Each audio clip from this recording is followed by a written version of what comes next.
এই প্রবাসীগুলোর দুঃখের কথা কি আর বলবো ভাই। না খেয়েও বলে খাইছি, অসুস্থ বলে সুস্থ আছি, 100 তলা বিল্ডিং এর উপরে দাঁড়িয়ে বলে আমি খুব ভালো জায়গায় এসিতে বসে আছি।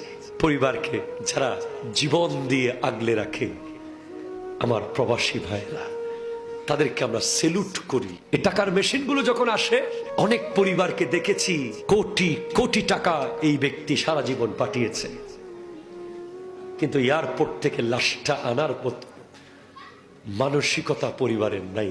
কেন আনবো?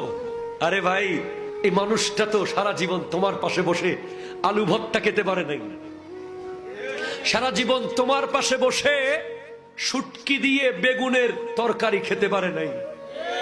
অন্তত তার কবরে শুয়ে যাওয়ার অধিকার তো আছে।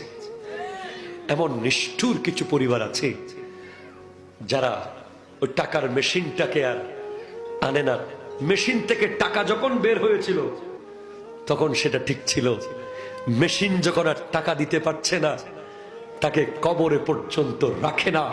এমন নিষ্ঠুর, নৃশংস, এমন কঠোর হৃদয়ের পরিবারগুলোকে বলবো, মনে রাখবেন, সে আপনার ভাই হতে পারে, আপনার বাবা হতে পারে, আপনার বোনের জামাই হতে পারে, সে তো আল্লাহর বান্দা, ঠিক না?